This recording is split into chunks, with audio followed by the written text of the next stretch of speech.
Experience sharing among the three higher education institutions implementing the integrated teacher education program. It highlights their reflections on curriculum implementation, pedagogical innovations, and institutional challenges. Additionally, this session will also explore the broader challenges faced by the teacher education sector in the local context, fostering dialogue on best practices and strategies for effective NEP 2020. The focal points for this session will include advancing NEP in the Western region in context of teacher education, challenges and opportunities, as well as the reflections and the experience sharing on ITIP. On the dais, I would like to invite Professor R.C. Patel, VC IITE, Dr. Dibyajyoti Mahanta, Chairperson ERC NCTE, and as well as the session chair, Professor H.B. Patel, Dean of Education, Central University of Gujarat, Professor Deepupa H. Devda, Dean of Education, Gujarat Vidyapeeth. I would also like to invite the ITEP coordinators for experience sharing session on the dais, Dr. Ayush Shangpal, Shivaji University, Maharashtra, Dr. Dattaram Patak, Central Sanskrit University, Bhopal, and Professor Alan Ebroy from Goa. Let me also invite nominees from 3 states, Shri Kailesh Chandra Saini from Central Sanskrit University, Rajasthan, Shri Umesh Naik from Goa, and Shri Dharmendra Kumar Saraf from Saga University, Madhya Pradesh. I would like to invite Professor R.C. Patel, VC IITE, for setting up the context. The session is chaired by Dr. Dibyajyoti Mahanta, Chairperson ERC NCTE. So I would like to invite Sir to introduce the session as well as introduce the members also. So this session is scheduled for discussing to share the experiences of the institutions which are running ITEP. So ITEP was launched in 2022. In the first year, there were 42 institutions. In the second phase, there were 22 institutions, and at the same time, NCT requested applying in the transition mode for the existing 4-year integrated teacher education programs. That was the third phase. Now the fourth phase is running for giving approval for the session 25-26. So at present we have 64 institutions across the state, those which are running ITEP. So they are here probably as a sample. They have taken some institutions. They are sharing their experiences. So this session has aimed at one. Also, they will express their difficulties in implementing the program in their institutions. Moreover, they can also suggest this one. So this is what we are expecting from the experiences, that in the near future, if NCT can do some changes, or if they can suggest to the institutions what do they feel and what do they should prepare for themselves. So I request Dr. Rasa to request one, but I think Professor Patel sir. So I request Professor R.C. Patel sir, Vice Chancellor, IIT Gujarat. So he will set the context of this session. Sir. Respected Chair, the members on the dais, and dignitaries and all the participants in the audience. As has been said by Professor Mahanto, we know that this ITEP is only a 3-year-old program. And as Professor Vandana Saxena in the concluding remark of previous session has said, all of us have been trained in a different kind of educational settings. हम सब लोग ऐसे हैं शायद यहाँ hall में जो बैठे वो सब कि बीएड और एमएड 1-1 साल वाला करके आए हम लोग, परहैप्स मोस्ट ऑफ अस। उसके बाद एक ट्रांजिशन आया, ड्यूरेशन डबल हो गया दोनों प्रोग्राम का। Now this is the third transition कि जब ड्यूअल मेजर डिग्री प्रोग्राम आया एंड साइमल्टेनियसली यूजीसी का भी एक दूसरा प्रोग्राम आया on the basis of recommendation of NEP of 2020 कि जो other general under graduate programme है वो भी 4 साल का हो सकता है। So it seems there prevails a confusion, पहले तो एक नंबर का कि वो जो अदर जनरल यूजीसी का जो 4 ईयर अंडर ग्रेजुएट प्रोग्राम है और ये जो 4 year ITEP dual major degree programme, are they comparable? क्या वहाँ का जो बेनिफिट है वो ये 4 ईयर अंडर ग्रेजुएट वालों को भी मिलेगा? I think this is something that we need to discuss in length. This is number 1। Number 2, जैसे मैंने पहले बताया, हम सब लोग जो बीएड प्रोग्राम अभी ऑर्गेनाइज करते हैं, आइदर एज हेड और डीन और वाइस चांसलर और WRC का चेयरपर्सन और ERC का चेयरपर्सन और के कोऑर्डिनेटर और convener of BEd programme at the institution level. हम जब किए थे तब क्या था, 1 साल का था प्रोग्राम। प्रीवियस सेशन में एक प्रोफेसर महेंद्र चोटलिया जो अभी नहीं दिखते हैं यहाँ पे, उन्होंने एक बड़ा इंटरेस्टिंग क्वेश्चन पूछा था कि किसी भी प्रोफेशनल डिग्री में उसका हार्ट इज द इंटर्नशिप। तो उनका क्वेश्चन ये था कि ये इंटर्नशिप प्रोग्राम जो बच्चे कर रहे हैं, will it be supervise by the train teacher educator?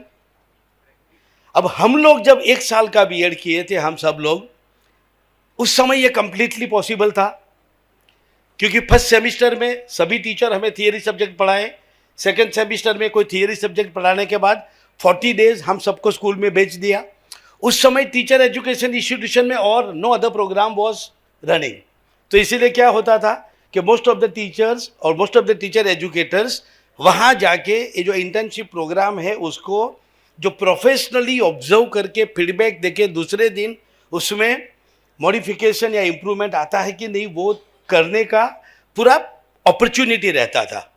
अब इमेजिन करो, अभी तो this is only the 3rd year, तो 5th सेमिस्टर चलता है। नाउ नेक्स्ट ईयर ये जहाँ पे आईटेप चलता है आपके बच्चे 7th सेमिस्टर में जाएंगे, लेकिन वो 7th सेमिस्टर के साथ साथ first semester, 3rd semester, 5th semester, ये तीनों सेमिस्टर चलेंगे और ये तीनों सेमिस्टर के जितने भी कोर्सेज है and all other practical work और जो भी करना है वो सब चीज़ कराना है। और उसके साथ साथ 7th सेमिस्टर में जो एक आउट ऑफ 20 क्रेडिट एक जो मेजर प्रोग्राम है, 10 क्रेडिट का इंटर्नशिप, 2 क्रेडिट का वो रिसर्च वाला कंपोनेंट और 2 क्रेडिट कुछ और मिला के 14 क्रेडिट का जो मेजर काम करना है बच्चों को, वो 7th सेमिस्टर में जाके उनको वहाँ इंटर्नशिप में करना है। तो उस समय how many teachers you will be able to spare for this observation of internship program? This is, I think, one major challenge that we all will be facing. Number 1. Number 2, क्योंकि NCT के purview में नहीं आता है तो वो disciplinary interdisciplinary 64 credit का जो कोर्स है, it is left to the university. अब उसमें आप only 1 major programme of 64 credit पूरा दे दो या major and minor, major of 48 जो यूजीसी की भी रिक्वायरमेंट है वो करो एंड माइनर ऑफ 16, तो 48 एंड 16 मिला के आप 64 करो। अब इन दोनों सिचुएशन में क्योंकि this ITEP is run in a multidisciplinary setting, in most of the situation क्या करेंगे हम, वो फिजिक्स, केमिस्ट्री, बायोलॉजी या इकोनॉमिक्स, लैंग्वेज पढ़ाने के लिए we will want to draw teacher from the other institution जहाँ पे आपका फिजिक्स डिपार्टमेंट चलता हो या हिंदी या इकोनॉमिक्स चलता हो। वो लोग अपने सिलेबस के मुताबिक जाएंगे, उनके साथ ये हमारे बच्चों का सिलेबस किस तरीके से एडजस्ट करना, इवन पूरा टाइम टेबल, लेबोरेटरी वाला, वो सब एक मेजर चैलेंज आएगी।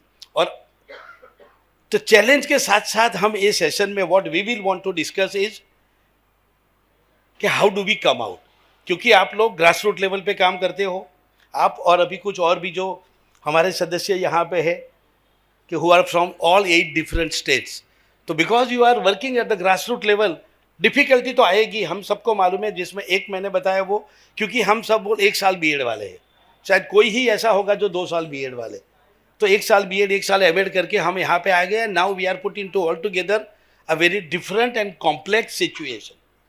ये सिर्फ डिफरेंट ही नहीं है, कॉम्प्लेक्स भी है, जिसके बारे में अभी एचबी पटेल साहब भी बहुत डिटेल में बताएंगे आगे। लेकिन तो ये वाली सिचुएशन में how do we find out solution in order to ensure that we are not only transforming teacher education. Transformation एक simple बात है, but we are not only transforming teacher education, but we at the same time should ensure that the quality of this teacher education program by no way is diluted. तो हमारा जो major challenge अभी यहाँ पे रहेगा वो कि how do we ensure the quality teacher education programme in the new context such that, जो मैंने कल भी बताया था ना, Q4 बाकी है अभी विकसित भारत का, तो एक Q4 में हमारे बच्चे कैसे अच्छी तरह से तैयार हो और भारत के विकास में कंट्रीब्यूट करें। तो I think in this context जो मैंने बताया, मैं रिकैप करता हूँ, 1 साल से 2 साल और उसके बाद 4 साल का ट्रांजेक्शन। जब सेमिस्टर 7 में बच्चे स्कूल में जाएंगे उस वक्त सेमिस्टर 1, 3, 5 ये सब आपके पास चलेगा। तो ये वाली सिचुएशन में कैसे करना, और दूसरा एनसीटी ने, क्योंकि उनके परव्यू में नहीं है, इवैल्यूएशन के बारे में भी कुछ बात नहीं की है। वहाँ हमने जब ये प्रोग्राम बनाया तब ये सोचा था कि कोई भी यूनिवर्सिटी सिर्फ आईटेप के लिए अलग इवैल्यूएशन पैटर्न नहीं करेगी। तो इसीलिए आइडिया वो था कि यूनिवर्सिटी का जो खुद का असेसमेंट पैटर्न है वो सेम पैटर्न यहाँ पे आईटेप में भी चालू रहे। बट वहाँ एक जो आपको इनबिल्ट जो डिफिकल्टी आएगी वो कि यूनिवर्सिटी के दूसरे डिपार्टमेंट है, वहाँ पे major emphasis may be on assessing the knowledge in theory, may be I am saying, वो भी दूसरा हो सकता है। बट यहाँ पे ना सिर्फ थियोरी का नॉलेज हमें एसेस करना है, उसके साथ साथ स्किल्स, एटीट्यूड, ये सब हमें यहाँ एसेस करना है। तो वो यूनिवर्सिटी की पैटर्न में रह के ही असेसमेंट हम किस तरीके से करें। आई थिंक ये जो पूरा सेशन है for next 1.5 to 2 hours we should be discussing on this. With this I wish that we shall not be only discussing about the problems and challenges, but we shall also try to suggest certain doable, workable solution or what are the opportunities for all of us. Thank you very much. Thank you, Professor R.C. Patel, for setting the tone of the session.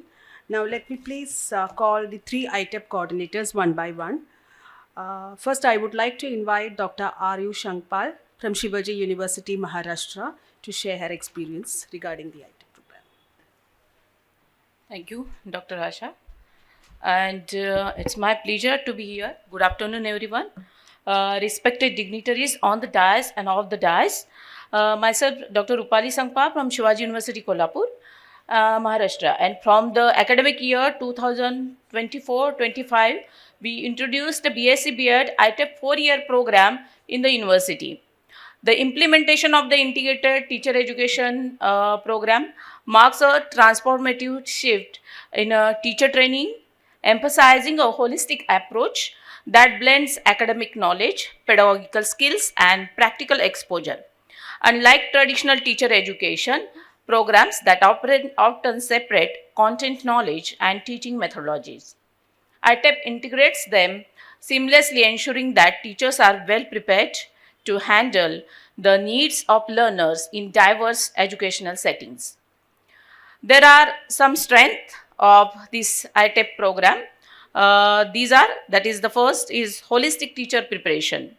The most significant advantage of ITP is its holistic nature by integrating subject knowledge with pedagogy from the beginning. Teachers develop a strong foundation in both content and mastery and instructional strategies. This integration ensures that they are not only subject experts but also effective communication and facilitators of learning. Second, early and continuous practical exposure. Traditional teacher education programs often introduce practical training later on, leaving teachers unprepared or in hurriedness that component is completed. In contrast, ITEP programs incorporate field experiences. It gives sufficient time for completing all those things and also allow future educators to apply their theoretical learning in real classroom settings. This hands-on approach helps in reflecting teaching techniques, classroom management skills, and adaptability to diverse student needs. Third, interdisciplinary approach. ITEP program promotes an interdisciplinary perspective, encouraging teachers to connect knowledge across subjects. This approach is particularly beneficial in today's education landscape where cross-disciplinary skills such as critical thinking, problem solving, and creativity are essential. By fostering these competencies, ITEP prepares teachers to cultivate a more engaging and meaningful learning experience for students. Fourth, enhanced professional development. Since ITEP integrates reflective teaching practices and continuous learning, it encourages educators to engage in lifelong professional growth. The model equips teachers with research-based methodologies, assessment strategies, and the ability to adapt a new educational technologies, thereby enhancing their effectiveness in the classroom. 5. Competent student enrollment. Students are admitted through NCET examinations, and that's why the intellectual individuals are able to attracted towards teacher education program. There are also, along with these benefits, there are few challenges. Those challenges are first is institutional readiness and curriculum restructuring. One of the primary challenges in implementing ITP is restructuring existing teacher education program. Many institutions still follow conventional models, making the transition to an integrated system complex, aligning curricula to ensure a seamless blend to content, knowledge, and pedagogy. It requires careful planning, faculty training, and resource allocation, content-related syllabus equivalency in all over the country, and student transfer related rules requirements are also required. In our institution, we are when modifying these things, then after 2 or 3 days, 1 week, 2 week, whenever we have problems, we try to modify this syllabus. And that's why that is a hectic job. Second, resistant to change. Faculty members and administrations who have been trained in traditional models of teacher education, and many resist adopting new methodologies, shifting mindsets, and fostering acceptance of integrated approaches, demand extensive professional development and policy support. For example, as per NEP 2020, resources should be shared, but even though there are sufficient resources, academicians are not ready to share and use it for their benefits. Third, assessment and evaluation. As just our Honorable Vice Chancellor said, that is most important challenging task also. That assessing both theoretically knowledge and practical teaching competencies in an integrated framework is challenging. Traditional assessment methods such as written exams may not effectively measure essential teaching skills like classroom engagement, differentiated instructions, and adaptability. Developing comprehensive assessment models that evaluate both knowledge and pedagogical effectiveness is crucial for the success of ITEP. Fourth, quality of practical exposure. While early and continuous practical exposure is strength, its effectiveness depends on the quality of mentorship and support provided to pre-service teachers. If schools and mentor teachers are well equipped to guide trainees, the practical component may not yield the desired learning outcomes. Establishing strong school-university partnerships is essential to ensure meaningful field experiences. Fifth, policy and funding constraints. Implementing an integrated teacher education system requires significant investment in training programs, infrastructure, and curriculum development. I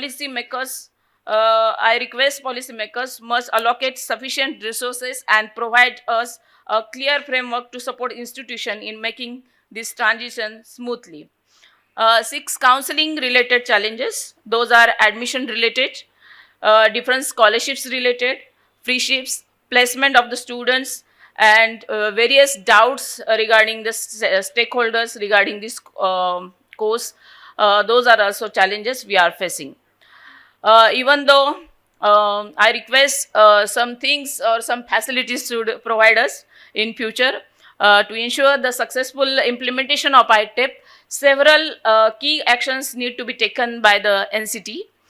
Those are faculty development, Training educators and administration in integrated methodology will help ease the transition and ensure effective program delivery. As Sir suggests, that most of the time we are sharing the faculty at the university campus, and that's why our science faculties are not even that exposure regarding to this ITEP program. Even though we are framing this curriculum, they are also asking so much doubts, and sometimes they are denied because we are equivalents to them, so they are not able to understand what is our exactly perspective regarding to that things. So it's essential that further in future also the science faculties, those are involved in this ITEP program, they should be trained by the NCTE.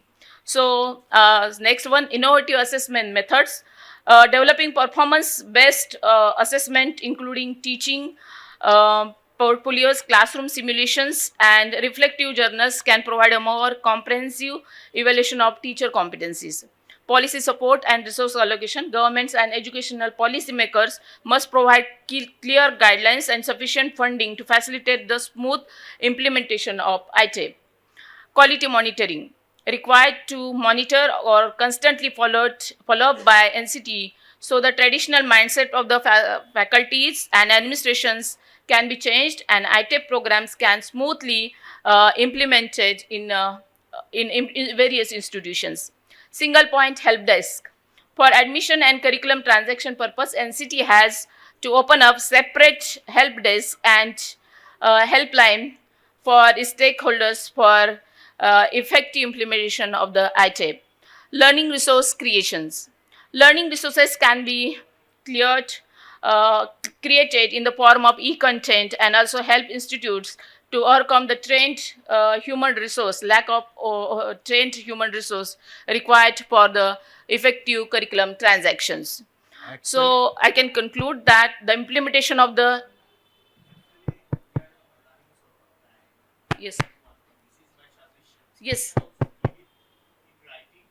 Yes, I finished, sir. It's my finish. So in last, we can say that the implementation of the integrated teacher education program has the potential to significantly enhance the quality of teacher preparation by fostering a seamless connection between content knowledge, pedagogy, and practical allocation. So while challenges such as institutional restructuring, faculty readiness, and assessment method exist, equal content subject syllabus, they can be addressed through strategic planning, professional development, and policy support. If implemented effectively, ITEP can produce well-rounded, reflective, and dynamic educators capable for meeting the needs of modern education and fostering meaningful learning experience for students, which is the main aim of this conclave. I am very thankful to the organizers for giving me the opportunity to share my experience about the ITEP. Thank you, one and all. Thank you, Dr. Rupali. So I request you, kindly you present this in writing to Dr. Asa. And I also request other members, because it is our experience sharing. So your suggestions and other things can be shared with Asa later on. So now you please share your experiences. What are the experiences you have gathered when you are running ITEP? I think this is our focus. Yeah. Thank you, Dr. Shankpal. Now I would like to invite Dr. Dattaram Pathak, Central Sanskrit University, Bhopal, to come forward and share the experience.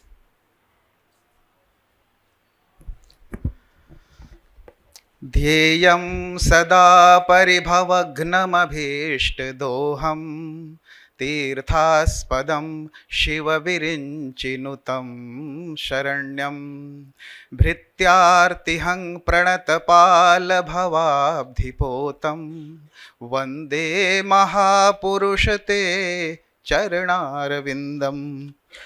Gujarat Vidyapith के इस भव्य सभागार में मंच पर उपस्थित आदरणीय सभाध्यक्ष महोदय एवं देश के विभिन्न प्रदेशों से आए सम्माननीय शिक्षाविद, आप सभी को मेरा प्रणाम है।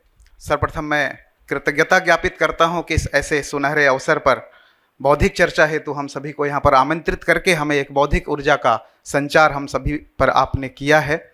और हम यह अनुभव करते हैं कि एनसीटी और गुजरात विद्यापीठ के इस कार्यक्रम से हम बिल्कुल हमारे अंदर एक नैकट्य की भावना उत्पन्न हुई है और हम हमारे सामने जो भी समस्याएं आती हैं उन समस्याओं को हम जूझने के लिए, उन समस्याओं का समाधान करने के लिए हम तत्पर रहेंगे। मैं कुछ बिंदुओं के ऊपर आपका ध्यान आकर्षित करना चाहता हूँ। दो चीज़ें हैं, एक तो यहाँ से हमें जो प्राप्त हुआ, हम सभी के डिस्कशन से, यहाँ पर जो पैनलिस्ट आए थे, एक्सपर्ट्स आए थे, उनके डिस्कशन से जो हमें मिला वो 1 year 2 year BA BEd MA MEd इस सब के विषय में जानकारी मिली, उनके इम्प्लीमेंटेशन में, उनके क्रियान्वयन में और बहुत सारी चीज़ों पर हमें जानकारी मिली। वो अत्यंत ही हमारे लिए लाभप्रद है। कुछ चीज़ें अभी हमें और इस पर चिंतन करना, इस पर मीमांसा करना, एनालिसिस करना आवश्यक है। वो कुछ बिंदु हैं जैसे कि रिक्रूटमेंट पॉलिसी। अब इसमें ये बिंदु हालांकि चर्चा में आ चुकी है, लेकिन चूंकि प्रतिबिंब, चूँकि आप रिफ्लेक्शन करना चाहते हैं, ये बहुत अच्छी बात है कि आपने जो ज्ञान दिया और हमारे अंदर कैसे प्रतिबिंबित हो रहा है उसको आप जानना चाहते हैं, हमारे लिए बड़ा सौभाग्य है। तो जो रिक्रूटमेंट पॉलिसी है ITEP वालों के लिए, उसके साथ साथ BEd वालों की क्या स्थिति रहे। अभी हम जब कक्षा में जाते हैं तो ITEP का काफ़ी जलवा है, तो उनकी चिंता रहती है 2 वर्षीय BEd वालों की कि सर हमारा क्या होगा। तो ITEP के लिए रिक्रूटमेंट पॉलिसी प्लस जो 2 वर्षीय BEd है उनके लिए क्या प्रावधान है, उसकी स्पष्टता निकट भविष्य में शीघ्र ही हमें मिलेगी, ऐसे मैं विचार करता हूँ। दूसरी बात है कि जो प्रवेश किया हमने छात्रों का ITEP में, उसमें कुछ सीटें रिक्त रह जाती हैं। जैसे हमारे विश्वविद्यालय में, मैं अपने विश्वविद्यालय का भी परिचय दे देता हूँ, केंद्रीय संस्कृत विश्वविद्यालय भोपाल परिसर। हमारे यहाँ समस्या नहीं है, बल्कि मैं कुछ अच्छी बातें आपको बता रहा हूँ। हमारे बहुत सारी सुविधाएं हैं सर। 17,500-18 हज़ार एक साल की फीस है, 1,200 रुपया हर महीना हम छात्रवृत्ति दे देते हैं। अच्छी सुविधा है छात्रावास की, बहुत सारे फैकल्टी मेंबर्स हमारे हैं बहुत अच्छे। और आरंभ में चूँकि हमारा मीडियम इंस्ट्रक्शन संस्कृत है, संस्कृत माध्यम से ही हम पढ़ते पढ़ाते लिखते हैं, तो 15 दिन का जो हमने दीक्षारंभ कार्यक्रम किया, 24 घंटे मोबाइल से दूर रह करके, और शिक्षक और छात्र एक जगह सोते हैं, खाते हैं, पीते रहते हैं और प्रत्यक्ष विधि से संस्कृत पढ़ाते हैं। तो 15 दिनों में जो संस्कृत नहीं जानते थे, संस्कृतेतर छात्र थे, वो धारा प्रवाह संस्कृत में बोलने लग गए।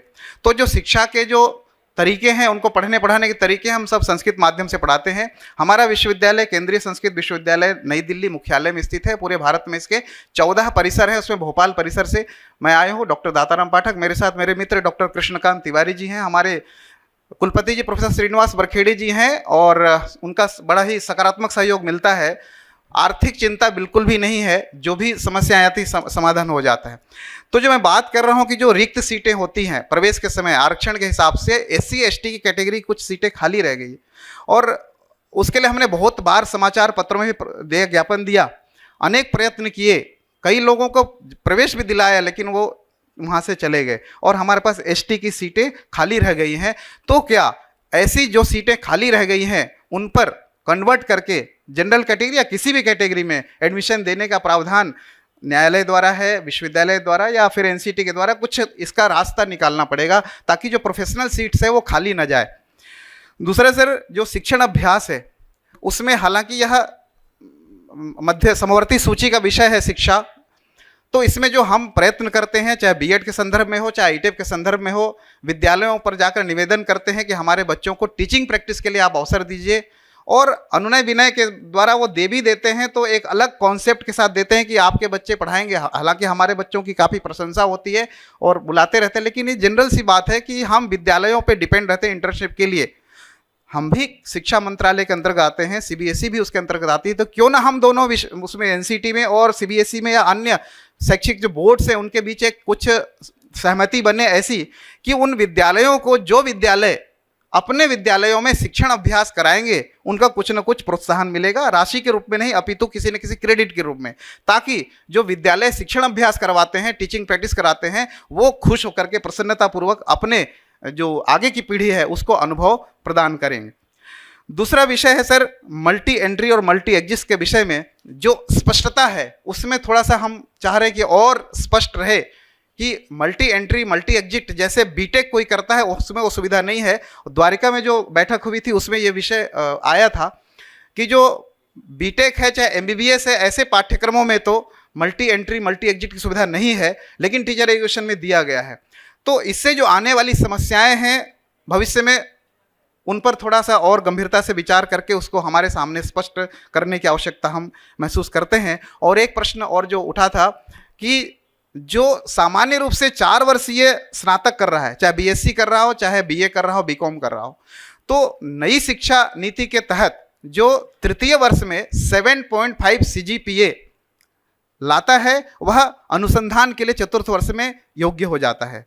तो वह जो अनुसंधान करता है उसके पश्चात वो डायरेक्ट पीएचडी कर सकता है।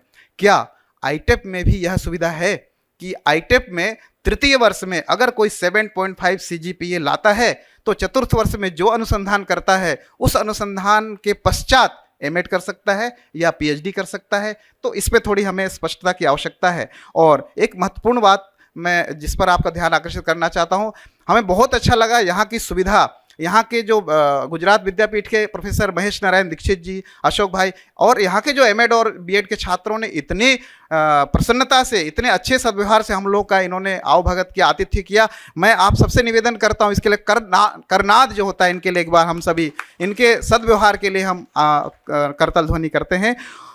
तो इस तरह का प्रशिक्षण हम अपेक्षा करते हैं कि पुनश्चर्या पाठ्यक्रम हो। जो आईटेप कोऑर्डिनेटर्स हैं उनके लिए पुनश्चर्या पाठ्यक्रम, रिफ्रेशर कोर्स की आवश्यकता हम महसूस करते हैं कि इस तरह से ट्रेनिंग हमें मिले ताकि हम जो इसको इम्प्लीमेंटेशन करते हैं वो और अच्छे तरीके से कर सकें। और आप सभी को बहुत बहुत धन्यवाद, बहुत सारी मंगल कामनाएं। धन्यवाद।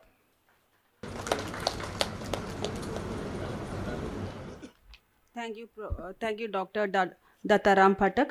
Now I invite Professor Ellen Oberoi from Goa.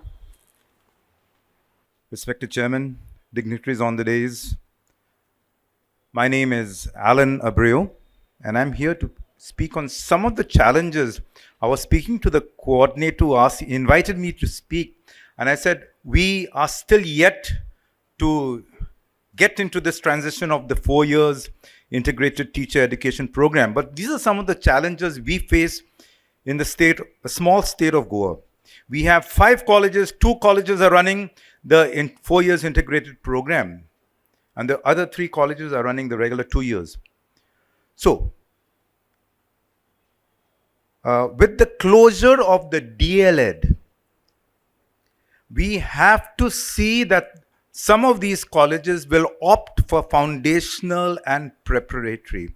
We've got applications across the board for secondary education, state-specific specialization. So that's a difficult question, or that's a difficult challenge that we are facing in a sense. How do we give these stage-specific specializations to these colleges?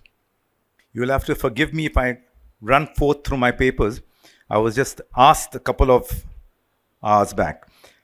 With this multiple entry and multiple exit that NEP 2020 is talking about, the fear is that after 3 years of being in this ITEP program, a student or teacher trainee might feel that he is not cut out to be a teacher, and then he exits and moves to the university system.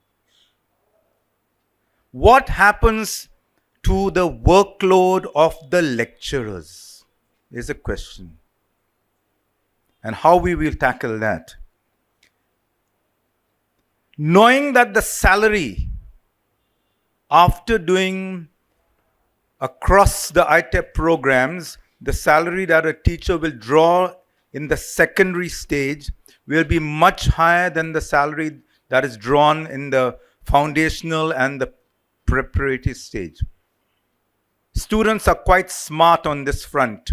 There will be a tremendous rush for the secondary stage specific specialization. We, at present, the 2 ITEP, the 2 4 years integrated colleges, we have a lopsided scenario where 1 unit of science exists and 3 units of the arts exist simultaneously. How do we balance this for a small state of Goa? Do we know the requirements of our schools? We would have to conduct a little survey to find out what is the demand of the science teachers, what is the demand of the arts teacher. Will the students really need to join after the 12th standard? We have this question of 4 years versus the 5 years that they will be into the system. If they do it immediately after the 12th standard, surely the Justice Verma Committee would come into place, where the suggestions that the students will be ingrained in this teacher education program for those 4 years. However, we need to do a lot of awareness among our 12th standard students, 10 plus 2. What they need to do, they need to sit for a national common entrance test. Most of our students are not aware of this. So this would determine their admission to the ITEP program. The question of a multidisciplinary institution. We have 2 of the institutions that are running the 4 years integrated, but they will not get recognition from NCT because they are not considered a multidisciplinary institution. So they would have to run another program. They came out with the argument that after 3 years, a student can exit from the 4-year ITEP program, and they would exit with a degree in science, a degree in commerce, and a degree in arts. Is that not a multidisciplinary? But according to the UGC definition, they don't qualify as multidisciplinary institutions. So now, they are aided. The 2 colleges that are running the 4-year integrated program are aided. But the government is not going to give them the aid for starting another discipline in that college. So it'll be aided ITEP program and non-aided other streams, other disciplines.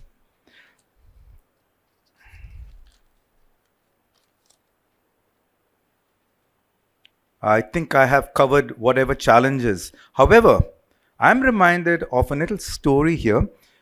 When we've got a new baby that has been born here, the ITEP program.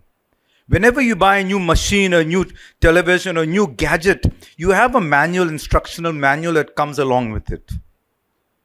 But here, the new baby, when you're bringing up a baby, there is no manual. So therefore, our consultations and the programs, the interaction programs that NCT conduct are excellent. I have learned a lot in these 2 days. So on that note, I know the previous speaker sang a nice little song, but I want to tell you the song. Come gather young people wherever you roam, and admit that the waters around you have grown, and accepting the fact you'll be drenched to the bone.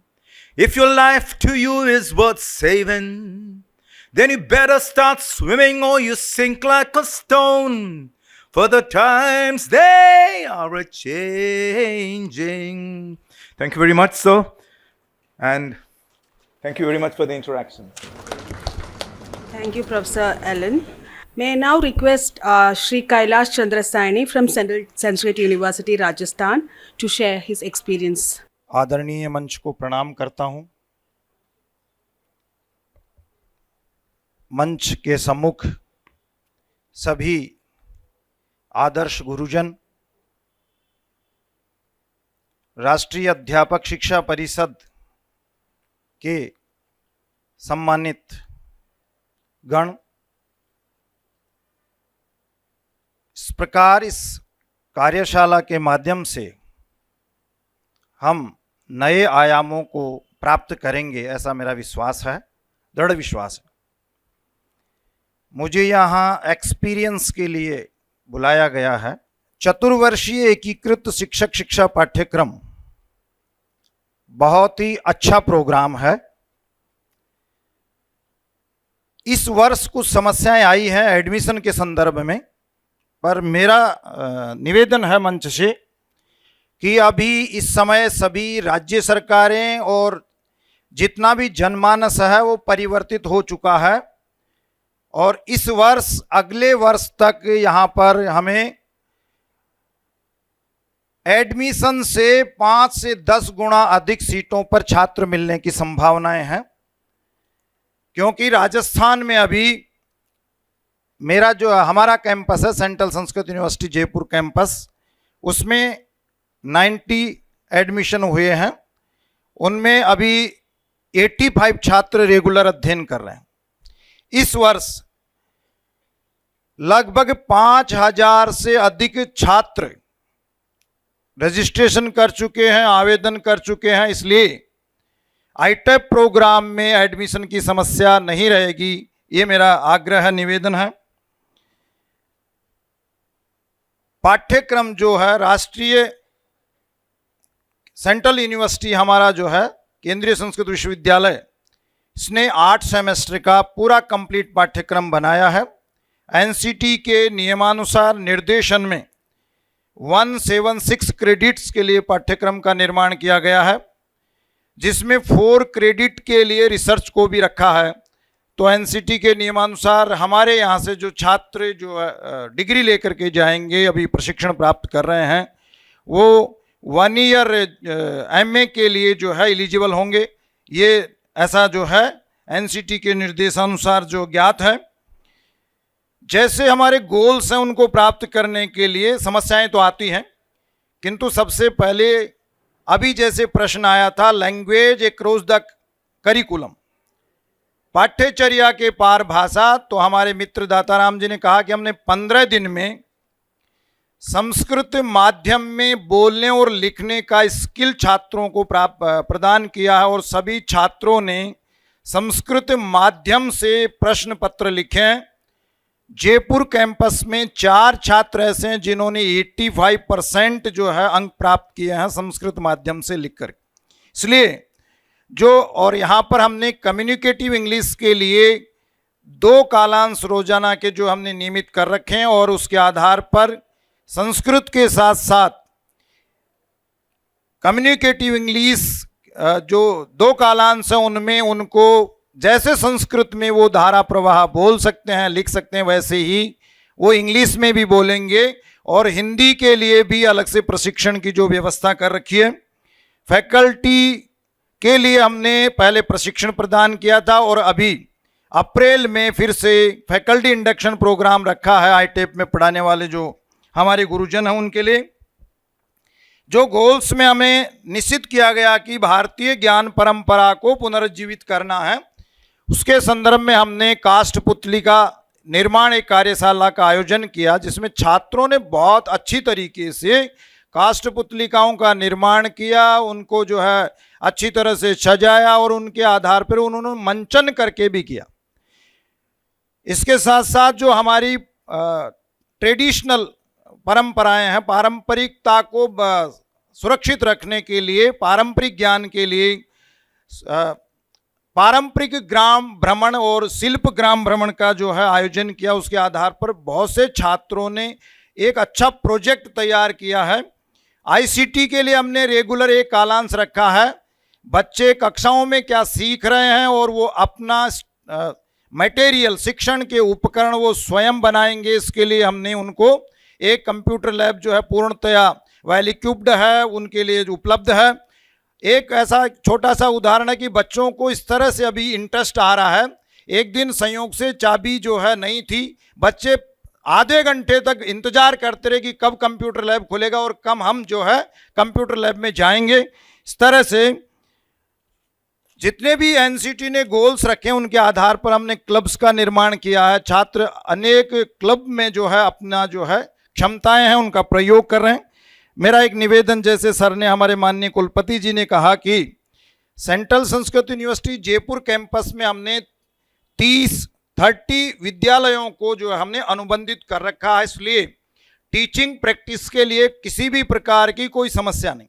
राज्य सरकार में समस्या है sir, क्योंकि राज्य सरकार उन बच्चों को अपने गांव के पास इंटर्नशिप के लिए आवंटित करती है, इसलिए वहां पर जो है उनका इंस्ट्रक्शन नहीं होगा, क्योंकि जो हमारा प्रशिक्षण विद्यालय है वो वहाँ से 50 किलोमीटर होगा, 30 किलोमीटर होगा, तो वहाँ के जो अध्यापक उसके लिए छात्रों के उसके लिए नहीं पहुँच पाएंगे। Central Sanskrit university Jaipur campus में इंटर्नशिप के लिए कोई समस्या नहीं है।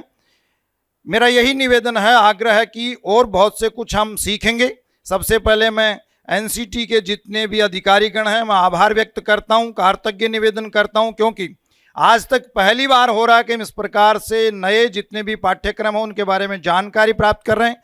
पहले जितनी भी पॉलिसी आई वो केवल मात्र जनमानस के बिना ही थोप दी गई, इसलिए इस प्रकार से जो है इस कार्यशालाओं के आयोजन से अभी कुछ हम सीख के जा रहे हैं, कुछ प्रयोग करेंगे, फिर कुछ जो है समस्या आएंगी, फिर सीखेंगे। मंच को प्रणाम करता हूं, वाणी को विराम देता हूं। जयतु संस्कृतम, जयतु Bharatam. So I think you have certain confusions. You please discuss those confusions with us later on after this session. So we will clarify. Okay. Thank you, Dr. Kailash Chandra Saini. Now I would invite Dr. Dharmendra Kumar Saraf from Sagar University MP to share his thoughts. Thank you Asha madam.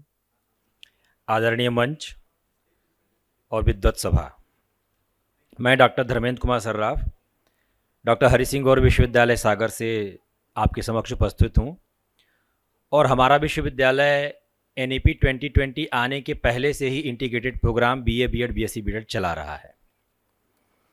हमारे विश्वविद्यालय ने 2011-12 से इस programme को शुरू किया था और आज तक उसको सस्टेन किया हुआ है और फर्स्ट पायलट प्रोजेक्ट में हमको ITEP के पूरे मध्य प्रदेश में हम पहले ऐसी संस्था थे जिनको BA BEd BSc BEd और BCom BEd की एक यूनिट प्राप्त हुई थी। हम आपसे ये भी शेयर करना चाहेंगे कि 2011 से लेकर के और अभी तक कभी भी हमें विद्यार्थियों की कमी महसूस नहीं हुई एवं विश्वविद्यालय में अंडर ग्रेजुएट लेवल पर एडमिशन लेने की सबसे ज़्यादा आपाधापी जो है, सबसे ज़्यादा जो मांग है वो हमारे BA BEd BSc BEd programme की है। और फर्स्ट पायलट प्रोजेक्ट में हमको जब पहले ये प्रोग्राम मिला तो अगर BCom BEd को छोड़ दिया जाए तो BA BEd की और BSc BEd की सभी सीट हमारी पहली राउंड की काउंसलिंग में ही पूरी हो गई थी। एक मेरी जो चिंता है जो क्लास में जाने के बाद विद्यार्थियों से अक्सर हमको सुनने को मिलता है और मैं मन से ये साझा भी करना चाहूँगा कि जैसे BA BEd BSc BEd BCom BEd जो इंटीग्रेटेड टीचर एजुकेशन प्रोग्राम है वो फाउंडेशनल, प्रिपरेटरी, मिडिल और सेकेंडरी स्टेज पे शुरू किया जा रहा है और हमको पायलट प्रोजेक्ट में सेकेंडरी स्टेज मिला था। अगर हम BCom BEd की बात करें तो BCom BEd के समक्ष सबसे बड़ा चैलेंज ये है कि वो BCom BEd जो फाउंडेशनल स्टेज पे होगा, फाउंडेशनल स्टेज पे जो BCom BEd करेगा, प्रिपरेटरी स्टेज पे जो BCom BEd करेगा और मिडिल स्टेज पे जो BCom BEd करेगा, उसके लिए भविष्य में क्या अपॉर्चुनिटी है, वो भविष्य में कहाँ पे एब्जॉर्ब होंगे, क्या जॉब की अपॉर्चुनिटी होगी। ये एक बहुत बड़ा प्रश्न है कि BCom BEd अगर हम शुरू कर रहे हैं एक यूनिट अगर, और हमारे लिए ज़्यादा समक्ष है क्योंकि हम लोग पहली बार BCom BEd को शुरू कर रहे हैं, तो वो बच्चे कहाँ जाएंगे। ऐसे जो टीचर बनना चाहते हैं वो प्राइमरी जो प्रिपरेटरी है, फाउंडेशनल है और मिडिल में कहाँ पे एब्जॉर्ब होंगे। दूसरी बात, जो विश्वविद्यालयों में जो ITEP के प्रोग्राम्स आ रहे हैं वो कोलैबोरेटिव मॉडल में हैं, जिस पे अभी पटेल सर ने चर्चा भी करी। और जो RI में BA BEd BSc BEd चल रहे थे वो कंपोजिट मॉडल पे चल रहे हैं। वहाँ पे एक ही संस्था में सारा कुछ अवेलेबल है, एक ही प्रांगण में सारा कुछ चल रहा है। प्रांगण हमारा भी एक है, लेकिन विश्वविद्यालयों में एक दूसरे प्रकार का सेटअप है, वहाँ पे हमको दूसरे डिपार्टमेंट के साथ हमको कोलैबोरेशन करना पड़ता है। और जैसा कि आप सब लोग भी इसको एक्सपीरियंस किए होंगे कि बहुत बड़ी समस्याएं इसमें हैं। एक बार तो ऐसा हुआ कि हम लोगों को अपने ही डिपार्टमेंट में जो हमारे यहाँ केवल BA जो MA किए हुए हमारे शिक्षक थे, जो MSc किए हुए शिक्षक थे, एक बार बहुत डिपार्टमेंट से हमारे क्लासेज हुए और उन डिपार्टमेंट ने हमारे बच्चों को पढ़ाने से मना कर दिया। उन्होंने कहा कि हम आपके बच्चों को क्यों पढ़ाएं, आपके बच्चे तो हमारे यहाँ चौथे साल में निकल जाते हैं, हमारे यहाँ कोई आते नहीं है। और जबकि सबसे टॉप मेरिट के विद्यार्थी हमारे यहाँ BA BEd BSc BEd admission लेते हैं।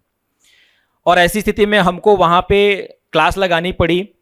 और ये बड़ी बड़ी समस्या है कि हमारे अपने विश्वविद्यालय में जैसे ऑर्गेनिक केमिस्ट्री के, फिजिकल केमिस्ट्री के, इनऑर्गेनिक केमिस्ट्री के बहुत मतलब उस डिपार्टमेंट में बहुत ही स्पेशलाइज्ड टीचर उपलब्ध हैं, जो कि शायद RI में नहीं है ऐसा। RI में केवल केमिस्ट्री को पढ़ाने का कोई एक बंदा है जो फिजिकल भी देख रहा है, ऑर्गेनिक भी देख रहा है, इनऑर्गेनिक भी देख रहा है, एनालिटिकल सब कुछ पढ़ा रहा है।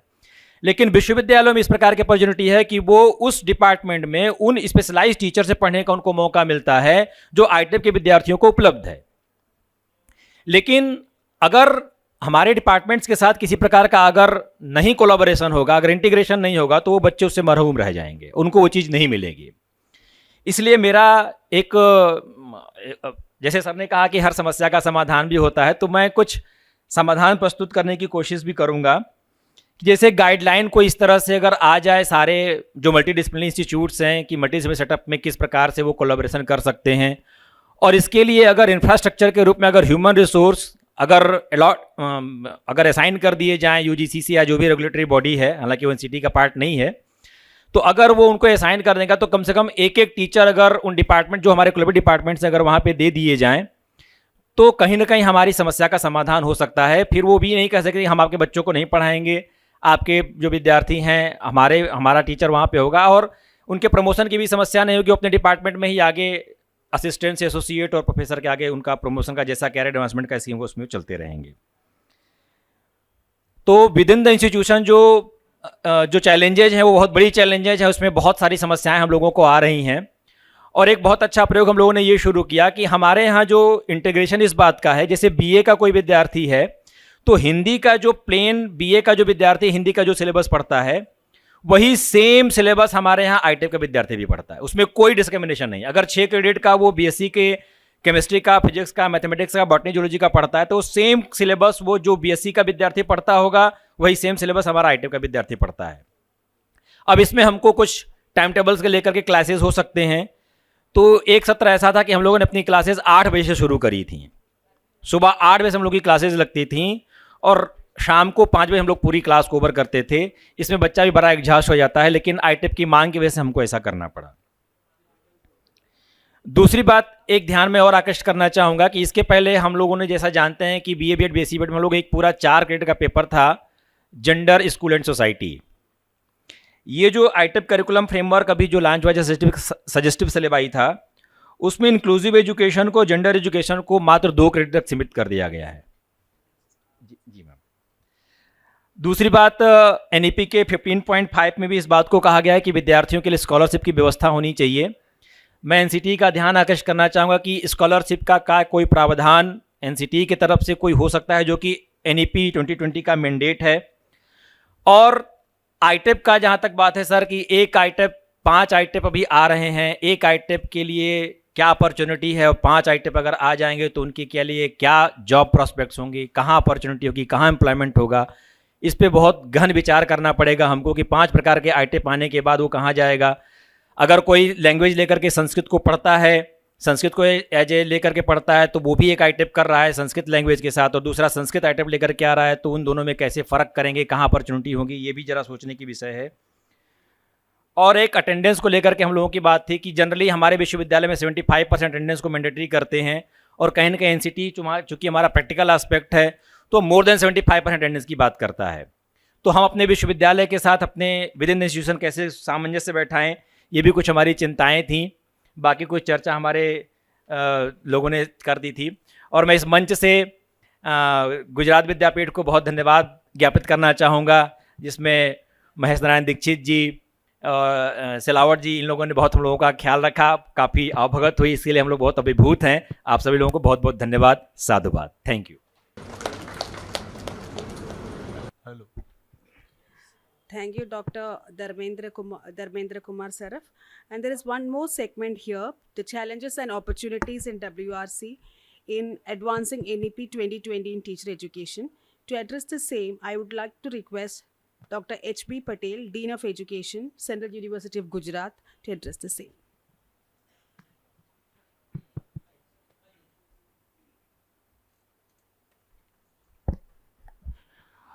So thank you, the participants who have expressed their experiences here. So there are many technical points that you have raised. But point is that, you know, it is an infant, you can say, that only we have the experience of running ITEP for 3 years only. So your suggestions, experiences are recorded properly. So because of shortage of time, we are not going to discuss all these things. Dr. Asa has also noted all those things. But on institutional level, you can take up certain initiative for the solutions. Next is that certain things are there since education is in the concurrent list. State is also taking some role in the implementation. Therefore, all those things will be taken care of later. So when we are passing through the next phases, I think all those things will be taken care of. Thank you. So now I request Dr. Patil. Okay, you are here. Thank you very much and very good afternoon. All the dignitary on the dais and off the dais. समय काफ़ी हो चुका है, आपके चेहरे पे थकावट भी दिख रही है. बहुत सारे सजेशन यहाँ पर दिए गए हैं, एकेडमिक पॉइंट ऑफ व्यू से भी बात हुई है. दो चार बिंदु आपके सामने रखना चाहता हूँ and I hope I will complete my talk with in 3 minutes. तो जो यहाँ पर हेड डीन से या तो मैनेजमेंट के साथ जो जुड़े हुए हैं, उन लोगों को पहले ये ध्यान रखना है कि एडिशनल इंटेक हम अगर लेने जा रहे हैं तो क्या हमारी इंस्टीट्यूट में एक्सपांसन ऑफ द लैंड की पॉसिबिलिटी है या नहीं है, नंबर 1. नंबर 2, बिल्डिंग का एक्सपांसन कैसे कर सकते हैं. हॉरिजॉन्टली हो सकता है, नहीं हो सकता तो वर्टिकली भी हो सकता है. और वर्टिकल में मान लीजिए कि हाइट की लिमिटेशन होती है, उसके ऊपर आप नहीं जा सकते हो, तो आप शेड जैसे मटेरियल में भी क्लासरूम बना सकते हो. This is the solution number 1 and number 2. रही बात फैकल्टी की, तो everybody is facing the challenging कि फैकल्टी गवर्नमेंट हमें प्रोवाइड ही नहीं करती है, बहुत ही चैलेंज होती है. तो मेरा यहाँ पर एक सिंपल सुझाव ये है कि क्या एनसीटी डायरेक्ट गवर्नमेंट को ही लिखे कि these are the composition of the faculty, कितने हेड होने चाहिए, प्रोफेसर होने चाहिए, एसोसिएट प्रोफेसर होना चाहिए. तो मैं ये मानता हूँ कि इससे समस्या सुलझेगी नहीं, पर बहुत लोगों को फायदा हो सकता है. This is the third one.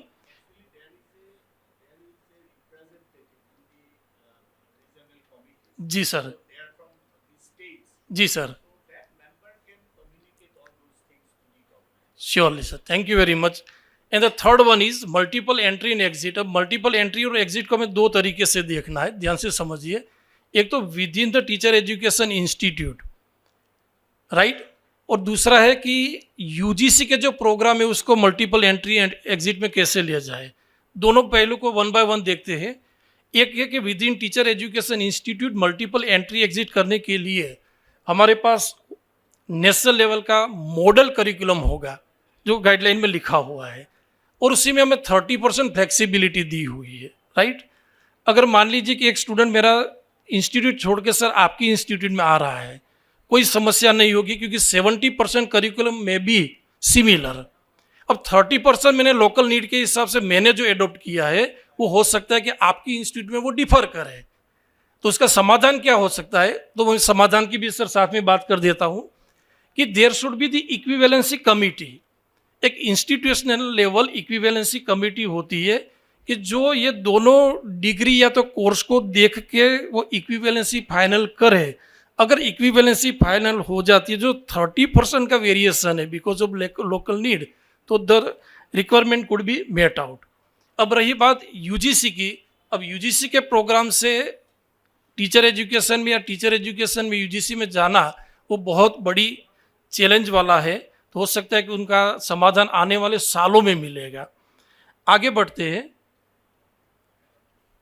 जो एक बात हो चुकी है कि एमएड पार्ट टाइम की प्रोफेशनल, उसी पे मैं डिस्कशन नहीं कर रहा हूँ, पर एक और मुद्दा मेरे सामने आ रहा है कि जब हम एमएड को पोस्ट ग्रेजुएशन डिग्री मानते हैं तो 2 समस्या टेक्निकली एडमिनिस्ट्रेटिव होती है. मान लीजिए मैंने 20 क्रेडिट या 30 क्रेडिट का एमएड किया है और यूजीसी की टर्मिनोलॉजी ये होती है कि 80% credit is equivalent to PG degree. तो वहाँ पर क्लेश हो सकता है. उसका सर समाधान का भी एक रास्ता है कि बहुत सारे यूजीसी के रेगुलेशन जो देखे होंगे तो उसमें ये लिखा होता है कि बहुत सारी चीज़ें लिखने के बाद नीचे एक लाइन लिखी होती है कि the rules and regulation of respective council में बी अप्लाइड. तो ये डिग्री के मामले में भी सर ऐसी कोई लाइन यूजीसी में हो जाए तो समाधान हो सकता है. नंबर 1, या तो हम उसको 80 डिग्री में कन्वर्ट कर ले. Thank you very much. Next point is, sir ने बात सही बताई थी, challenging of the time table. तो हमें टाइम टेबल को कैसे मैपिंग करना है उनका भी ध्यान रखना है. और सबसे बड़ी समस्या जो ग्रांटी नीड वाले लोग यहाँ पर बैठे हैं कि मान लीजिए कौशल जी आपने एमजी साइंस के साथ टाई अप कर लिया, आपके बच्चे वहाँ पर प्रैक्टिकल करने जाते हैं, नो इश्यू, आपकी अंडरस्टैंडिंग भी बन गई. आपके बच्चों ने वहाँ पर 40 लाख के केमिकल्स को बर्बाद कर दिए, वो एक्सपेंस आप बुक करोगे या MG साइंस करेंगे? This is one administrative. The solution is there. यहाँ पर मैं सिर्फ प्रॉब्लम रखने के लिए नहीं आया हूँ, हर एक के साथ सॉल्यूशन लेके ही आया हूँ। उनका सॉल्यूशन ये हो सकता है कि either you have good understanding and MOU, this is one. Number 2 कि जितना एक्सपेंस होगा we will pay to MG science. Number 2 या तो फिर एक लमसम अमाउंट हो जाती है कि in a year 30 lakh will be paid by AG teachers college to MG science, the problem will be solve. तो ये कभी आपस में टकराव होता है तो उनके 3 समाधान आपके सामने रखे, आप उनको ध्यान में रखिएगा। तो लेब रिसोर्स की बात यहाँ पर हो गई। अब सबसे बड़ी चैलेंज आएगी तो मुझे लगता है मल्टी डिसिप्लिनरी इंस्टीट्यूट को कन्वर्जन करने में। तो कहीं पे ये लिखा हुआ है, आप मुझे करेक्ट करिए, कि मेरी एजुकेशन कॉलेज या तो BA BCom के साथ मर्ज हो जाए या तो BA BCom वाले मेरी एजुकेशन कॉलेज में आ जाए। अब मान लीजिए कौशल जी प्रिंसिपल है AG टीचर्स की, MG साइंस में मर्ज हो रही है, तो प्रिंसिपल आप दोनों में से रहेगा कौन? या तो वो आपके इंस्टीट्यूट में आ गए तो आप दोनों में से प्रिंसिपल रहेगा कौन? न्यूली रिक्रूटमेंट होता वहां पर इश्यू नहीं है, क्योंकि गाइडलाइन में लिखा है कि इट विल बी हेड, कोई समस्या नहीं न्यूली रिक्रूटेड में। But where the existing is there, तो उसी पे भी हमें समाधान ढूंढना है। सर 1 मिनट लास्ट बाकी रही है शायद, if I am not wrong. Last में वेकेंट सीट वाला है। वेकेंट सीट ये बहुत ही सेंसिटिव मामला है। यहाँ पर मैं 2 समाधान सामने रखता हूँ कि कुछ रिजर्वेशन में जैसे PhD 10 सीट दी हुई है झाला सर आपको, आपकी इंस्टीट्यूट में 10 सीट में से 5 नहीं भर पाए, तो नेक्स्ट ईयर 10 + 5 करके आप 15 देते हो, और मान लीजिए उसमें 5 भर गए और बाकी नहीं भरी तो 10, और नेक्स्ट ईयर की 10 करके 20 भरते हो। हमारे एकेडमिक प्रोग्राम और प्रोफेशनल प्रोग्राम में ऐसा नहीं होता कि सर के वहाँ पर 85 स्टूडेंट थे तो नेक्स्ट ईयर वो 115 लेंगे। No, there are 2 system existing, one is rolling one and another is the exhaust one. साल खत्म कहानी खत्म, साल खत्म कहानी खत्म। तो वहाँ पर आप बहुत सारे प्रोफेशनल प्रोग्राम में देखा होगा कि देयर इज ए प्रोविजन, मैं प्रोविजन 1 to 1 बोले जा रहा हूँ, तो शायद इसमें सर आपका समाधान होगा कि SC ST should be converted vice versa.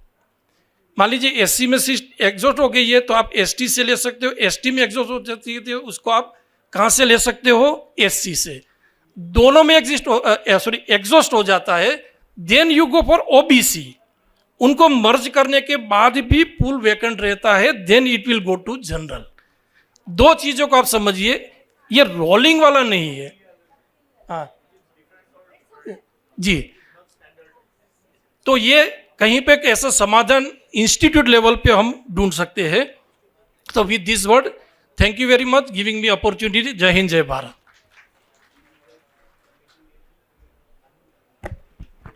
Thank you, Professor H.P. Patel, for listing some of the challenges and providing constructive suggestions for the difficulties.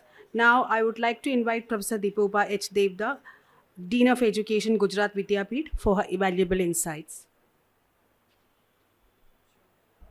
सम्मानीय मंच, आदरणीय WRC के चेयरपर्सन प्रोफेसर झाला साहेब और आप सब, HB ने 3 मिनट में HB सर ने बोला कि ख़त्म करूँगा, मैं कर ही दूँगी, क्योंकि मेरे समापन के जो भी गेस्ट है बाहर से आने वाले हैं, अमीबेन वाइस चांसलर और इंदुमतीबेन काटकरे, तो उनको रिसीव करना वो सब अभी गाड़ी आ रही होगी, इसलिए मैं जल्दी मतलब कि ख़त्म कर ही दूँगी। ITEP हमारे यहाँ हमने फाउंडेशन में, मिडल में और सेकेंडरी में मांगा है, और वो जो आने वाले दिनों में शुरू होने वाला है। जो चैलेंजेस यहाँ बताई गई उसमें से 2 पे ही मैं फोकस करूँगी। एक पहली जो है वो है इंटर्नशिप की। इंटर्नशिप प्रोग्राम जो है हमारे यहाँ शिक्षा विद्या शाखा में, जो इंटर्नशिप का मॉडल है वो ही national curriculum framework for teacher education बना, वो हमारा ही लिया है, क्योंकि वो सक्सेस मॉडल था और अभी वो ही क्वालिटी से वो चल रहा है। हमारे यहाँ ये किसी ने हमारे बारे में बहुत अच्छा बोला, गांधीयन इंस्टीट्यूशन और ये सब। गुजरात में ऐसी हमारे 5 काफ़ी स्कूल के प्रिंसिपल भी यहाँ बैठे। गुजरात में हमारे यहाँ 500 से भी ज़्यादा ऐसी स्कूलें हैं जो गांधी विचार नई तालीम पे बेस है और रेसिडेंशियल है, छात्रावास है। तो हमारे जो विद्यार्थी है इंटर्नशिप के लिए वहाँ ही रूरल स्कूल में जाते हैं और हमारे प्रिंसिपल इतने रिस्पॉन्सिबल है कि जो पूरा जो हमने तय करके दिया है वो सब जो है वो बिल्कुल ठीक से एकदम, और कहाँ भी इधर उधर होता है ये सालों से चल रहा है सर। हमारे यहाँ 25 साल से सब मॉडल जो है वो है। तो कहने का मतलब ये है कि ये प्रॉब्लम आईटेप हमारे यहाँ जब होगा तो हमें वो हमारा सेटअप प्रोग्राम है। दूसरा जो है यहाँ बीएससी है, बीएड है, कैसे उसका वो करे। HZDU यही कैंपस में ये जो परिसर आप देख रहे हो वहाँ हमारी 7 फैकल्टीज़ है। बीएससी भी हमारे यहाँ है, बीए भी है, सब है। और ज़्यादातर मैनेजमेंट के तौर पे कई चीज़ों में हम लोग इमीडिएटली जो है वो सेटअप जो है कर देते हैं। आने वाले दिनों में जब आईटेप वास्तविक स्वरूप से हमारे यहाँ शुरू होगा, मुझे लगता है कि कई चैलेंजेस जहाँ दिखाई गई तो उसका मॉडल 1 साल के बाद सक्सेस मॉडल जो है वो हम दिखाएंगे। एक बहुत बड़ा यहाँ बताया कि मतलब कि उनका ट्रेनिंग यहाँ हमारे यहाँ विद्यापीठ में हमने खुद ने व्यावसायिक सज्जता मंदिर जिसको हम व्यास बोलते हैं, ये हमारे उसके आदरणीय जो है नियामक श्री प्रोफेसर भरत जोशी यहाँ बैठे हैं। आईटेप के लिए यदि भविष्य में एनसीटी या तो पूरे देश का कुछ माहौल ऐसा बने, हमने ऐसा बहुत काम आईएससी के तौर पे, हम institute of advance study education है तो कई तौर पे MLL के बेस में, teacher education 2 year BEd programme के बेस में डाइट जब नए लगे तब क्या मतलब कि उसकी अपेक्षा है देश से, ये करके हमने नए मॉडलों को सफलतापूर्वक ट्रेनिंग का कार्यक्रम हमारे भूतकाल में किया है।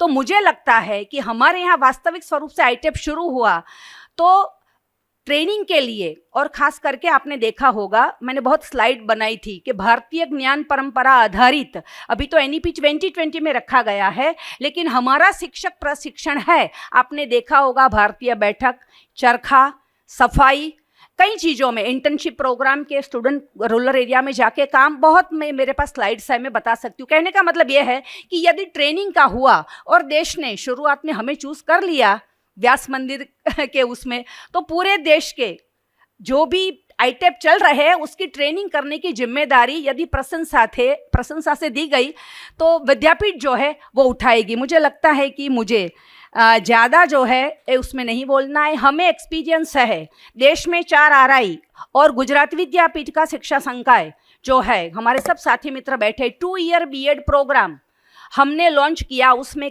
कॉम्पिटेंसी बेस्ड, परफॉर्मेंस ओरिएंटेड और कमिटमेंट कॉम्पिटेंसी के साथ टीचर किस प्रकार से तैयार हो सके उसका मॉडल RI ने जो किया वो, लेकिन शिक्षा महाविद्यालय ने बहुत अच्छी तरह उसको सामने रख दिया था चला के। एनसीटी ने हमें प्रोजेक्ट के तौर पे दिया था।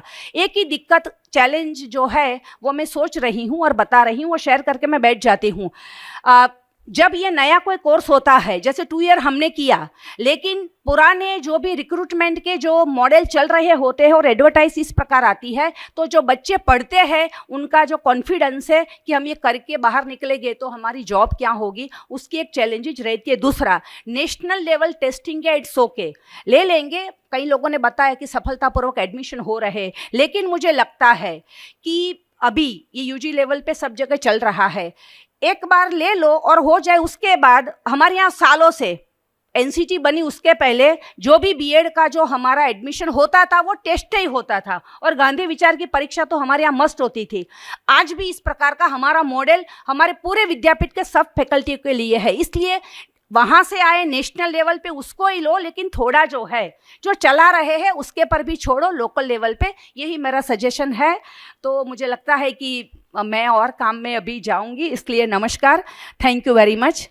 जो है ये हमें भी कुछ बोलने का यहाँ जो है वो आपने शेयरिंग आईटेप हमारा आगे वाला का प्रोग्राम है, इसलिए हमारा एक्सपीरियंस जो है वो सही स्वरूप से नहीं है, लेकिन 2 साल से हम बिल्कुल उसके ऊपर सोच रहे हैं और विद्यापीठ मैनेजमेंट और जो हमारे पूरे जो फिजिकल एजुकेशन वाले, योग एजुकेशन वाले, हमारे मीन्स शिक्षा विद्याशाखा के वाले और हमारे साइंस स्ट्रीम, हमारी आर्ट स्ट्रीम जो है वो सब साथ में ये सोच को लेके हम 2 साल से पूरी एक जो कसरत बोलते हैं व्यायाम कर रहे हैं। इसलिए सफल मॉडल यदि बनाना है तो मुझे लगता है कि 1 साल के और उसको दिखाना है तो विद्यापीठ में सब आप इन्वाइटेड हो। नमस्कार नमस्कार नमस्कार। थैंक यू दीपू बताई. सो आपने तो आपका एक्सपीरियंस शेयर कर लिया. So we have the expectation that some of the institutions can later contact you and they will share their experiences, they will share their problems with you, and you will be there to suggest them. So this is my request, personal request. Yeah. Thank you, Professor Deepupa. And due to the shortage of time, we may not be able to take your questions right now. You can write your feedback, suggestions, or queries, if any, and you can hand it over to me, and I'll be forwarding it to the authorities. And Professor Asi Patel, can we please have your concluding remarks for this session? Once again, good afternoon to all of you. This session basically had to discuss the challenges and opportunities of Western region. But मुझे ऐसा लगा कि these are all national challenges. I think ऐसा नहीं है कि सिर्फ western region की ही ये challenges है, नेशनल लेवल पे भी challenges ये रहेगी. And as the honorable chairperson has said and madam who is coordinating, as she has also said, all this will be discussed at the national level. So I am not going to repeat anything, and even I do not have solution like Professor H.B. Patel, but I will simply want to add on one or two more challenges which may not be only the challenge of Western region, it could be challenge of entire country. And this challenge could be different for both the granting aid government on the one hand and the self-finance institution on the other hand. See, one major challenge is about how much fee to be collected from the students. But please try to see it from two different angles, granting aid and government, because here we have everything is to be decided by the government. And here self-finance institution. Now, fee versus number of teachers who are to be recruited. Because see, in government, as has already been discussed, in government institution, there is a government mechanism which decides the number of vacancies and number of teachers who are to be recruited when. So this is one. On the other hand, for granting aid institution, in the state of Gujarat, I do not know about other state, there is a fee regulatory committee known as FRC popularly. Now this committee decides that this is the amount of fee that you can collect and this is the maximum, not the minimum. Okay, this is the maximum amount of fee that you can collect from student for this particular program.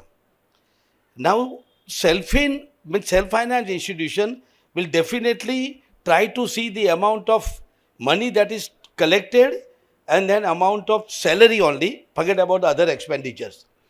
Then the amount of salary to be given to the number of teachers who are to be recruited as per NCT's guideline. So I think there will be a big challenge to maintain this, especially for self-finance institution and for government institution. As I said earlier, I am reiterating because the post to be sanctioned, this will be challenge number one, because currently the positions which are sanctions are based on when we had only 1 year program. So based on 1 year program in most of the state government universities, the number of seats are sanctioned. From 1 to 2 when we have moved, many institutions has reduced the number of seats. They made it half.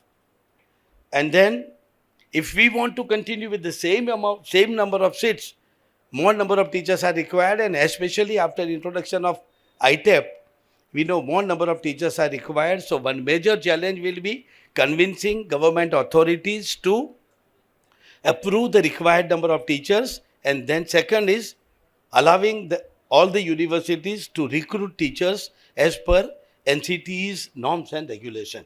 I think this will be one more challenge. Otherwise, all the friends, particularly Govan friend also has discussed about the issue of demand and supply. Because this is one major issue which we have been discussing in teacher education, I think, for decades together. And we have not been able to find out a suitable solution. But not only for Goa, in every state.